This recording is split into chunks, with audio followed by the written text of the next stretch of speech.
fiction, maybe I can just start by throwing out a few questions.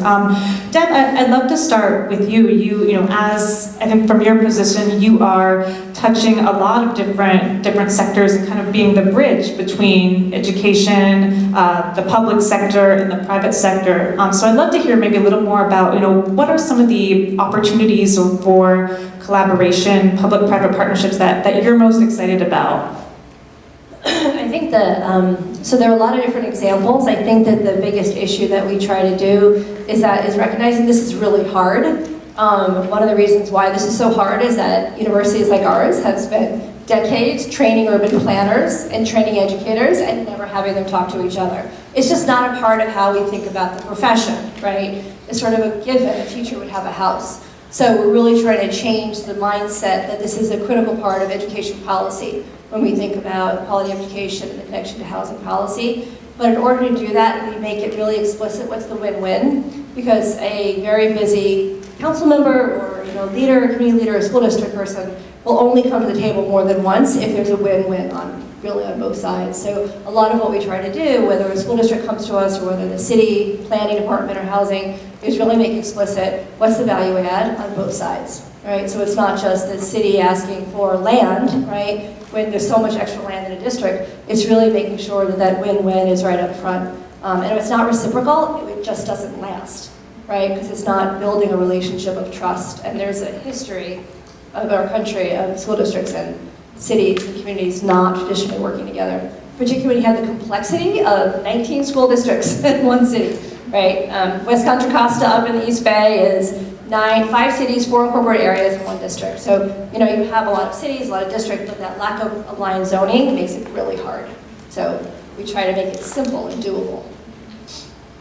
Fiona, I wonder if you could talk a little bit about, you mentioned just some of the challenges with kind of implementing kind of EDUs and making this more widespread. What are some of the opportunities, how can individuals take action in their communities to, if they want to see this happen, and if they want to, provide EDUs and push this forward, what can individuals do on a local level? Actually, that's the beauty of ADUs, that really homeowners hold the key to add ADUs, because, this is, certainly there's private funds like the ones you're doing, but really it's up to each individual to want to be kind of part of the solution and be able to share, your backyard with somebody.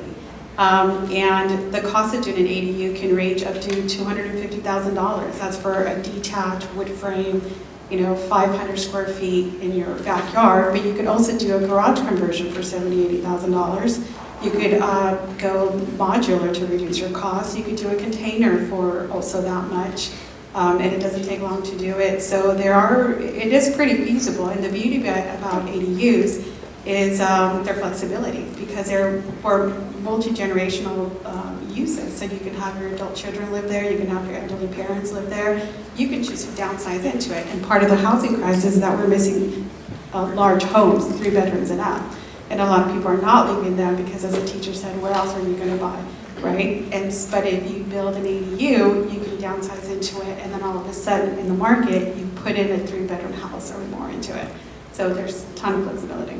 And if someone wanted to if they wanted resources for, how do I do this? What's the first step I could take? What would you recommend to that individual? So that's become the $64,000 million question.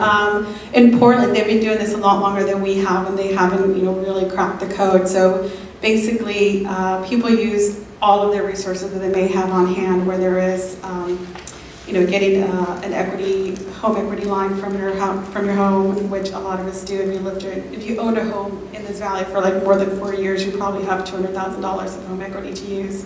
You could also use cash. You can borrow from families. You can dip into your retirement. You can do a reverse mortgage. And so people layer the sources and then try to find the gap financing somewhere else, which is why we're working on different ways to help with this finance. And also, we're just putting all of our heads together, everybody that's in the finance.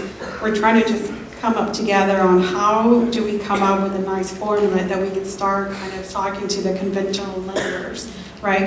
There's lenders that do multifamily construction lending, but it just doesn't quite fit for a family of a single family home that doesn't do this full time like a developer would. So we're trying to figure this out so that, and maybe get a few under our belt so that we can start selling this and, you know, kind of get into the market this way. So it's a process for sure. Sarah, speaking of finance, you know, I see you as someone who wearing multiple hats as both an organizer, an activist, and also a developer. And you were in the news recently for a teacher housing project at nearby Los Gatos. And would love to hear, you know, we talk a lot about the financing challenges to making teacher housing happen. And you've done so much work and successfully kind of moving forward with the project. So I'd love to hear kind of what your, you know, kind of what you've learned in kind of work on building housing and kind of how, and maybe talk a little about this project as well. So I think that the thing that I've learned the most is that it really takes a community to get this type of housing done. So we need, you know, the teachers, the politicians, the school districts, the planning department, and just the parents to be involved and to really push for solutions, because it is such a crisis. And I think now that it's so widespread for the missing middle, people are finally starting to react and do something about it. I think the key to actually getting the housing built is to find vacant and underutilized land and combine that with high quality, low cost green technology. That allows you to bring the construction costs down. So actually there's a project right now in Palo Alto which Supervisor Samidian is leading with the county. And what they've done is the county is actually donating a piece of underutilized land. They've also so far been able to get $6 million in county funds to get that project moving forward. And then the other thing that's nice about that project is it's actually a regional solution. So there's 5 school districts and a community college district which are going to participate in that.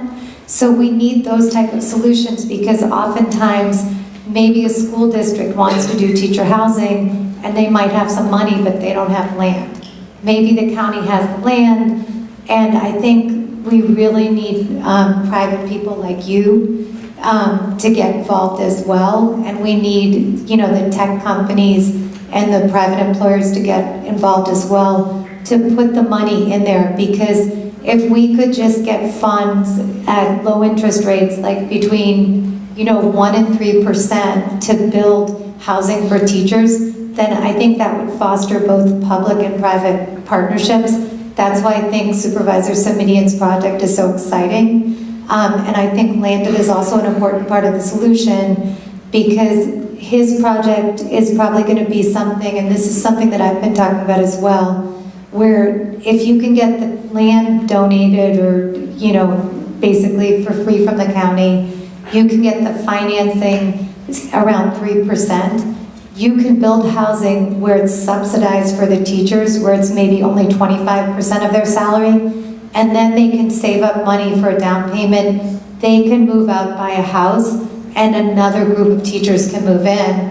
And I think Landed is part of that solution, because if people are already saving a down payment and then you can provide one, they could move into their own home even more quickly. So I don't think there's one bullet solution. I think it's going to take like ADUs, Landed. You know, you're getting everyone to work together. They could come see us too for down payment assistance. Yeah, and I know the Housing Trust has down payment assistance too, but it's basically going to take, you know, there's not a one-stop shop. There's a lot of different solutions, but we do have to make the system easier. Like, for example, you know, borrowing money at 3% makes it easy for public and private developers to just get involved.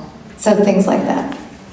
And I really appreciate, I think, what both of you picked up on is that, you know, to get something started, you know, you need one example, you know, just to show that this can work, and a couple examples to really create that scale and replicability, that it doesn't you don't have to solve everything at once, but in those examples. I think picking up on what would make it easier, I'm curious from each of you if you can, you know, if there's one thing, I'm sure there are many things, but that would make your work easier, or that would make your work more successful or easier to implement? So you touched a little bit on kind of a low interest rate financing. What would that be? I could start. Aside from the finances we've already talked about, and that's important, it would be easier. It's really since this is ADUs are done by homeowners, it would be really easy if cities would put and invest a lot of time into like a homeowner kind of easy portal, how to get through it. I know the city of San Jose does great videos, and I think they're going to do one soon on ADUs. So all of that's helpful. Whenever, because when you go and you look at the zoning ordinance, it's on a whole different language if you're just, a homeowner and not in this industry. So it'd be really great just to have somewhere to go in layman terms, tell me what to do step by step, to try to take a guess out of things. I think that would be really great. Otherwise, if that existed, I would need to put a workshop. Two thoughts, one macro, one micro. So I'm a policy wonk, and we try to develop policies about how do we take the individual examples and make them at mass scale. And in order to do that, we need data. And we need to really document those changes. So that's a lot of what we're trying to do. We leverage foundations and governments, whatever we can do to really document these really innovative practices that are happening, but are often idiosyncratic, to individual leaders and champions and heroes. It needs to be more commonplace. So one, and then we have over 30 different very user-friendly, readable, non-academic policy reports on the Plus Leadership Initiative on our website. So it's just Berkeley Cities and Schools, the Plus Initiative. So those are looking at transportation and housing and all the range of things. So I think we need data documenting this to go to scale. On a micro level, something that's very close to my heart is that young people, and here we are in a school, and I don't think we should ever negate the fact that young people are experiencing these housing conditions probably more palpably than anybody else. And the housing crisis that we're in impacts their ability to learn, and it impacts the ability of high quality education. And so we work directly with young people in schools to engage them. It's all aligned to Common Core curriculum, but engage them in research in their communities, right? Who better to research the hazards and the pain that young people are in?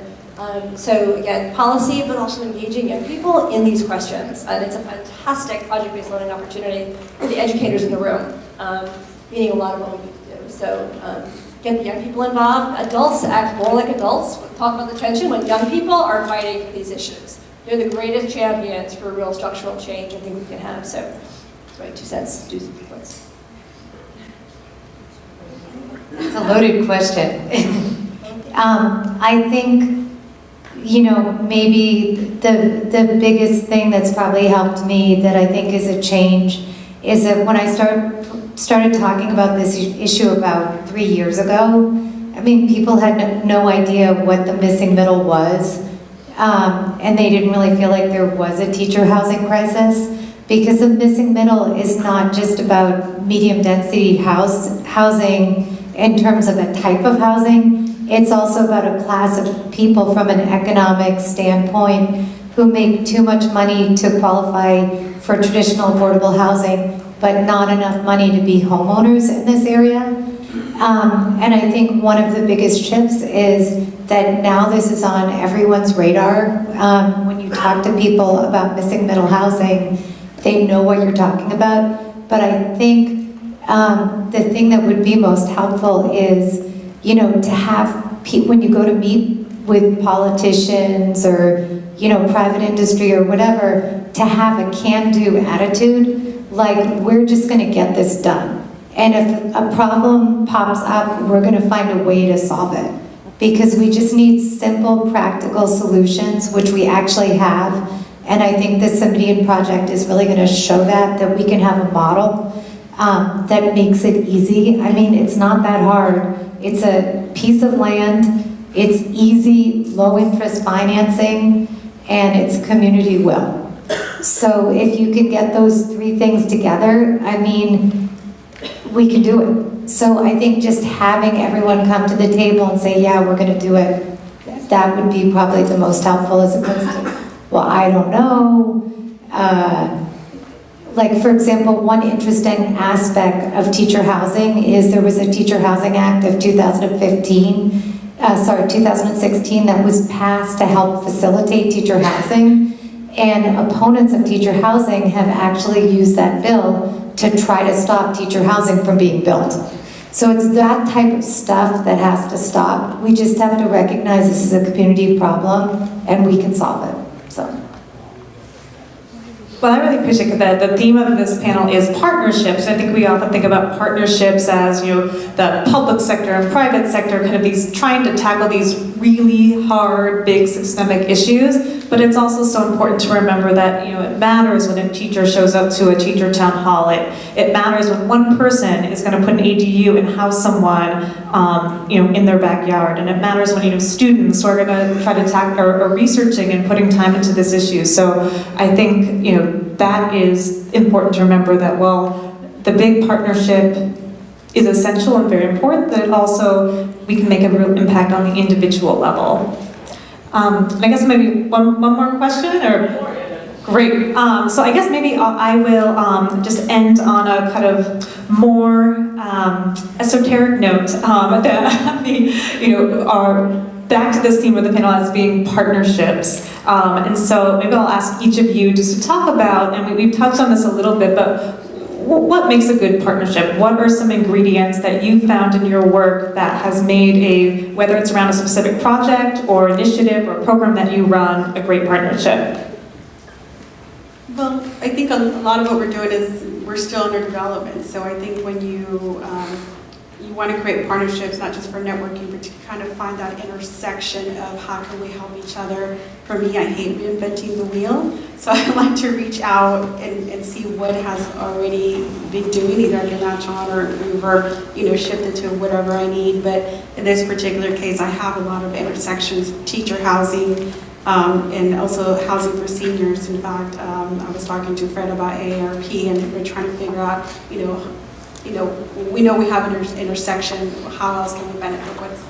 Where can we go from here now that we know this? And I have the county also reaching out, and a lot of different groups. I have other groups advocating for artist housing. So there's a lot of different groups, and how can we match up? So we're still trying to develop all that, but I think the solution, for everything we're talking about here has to come from partnerships.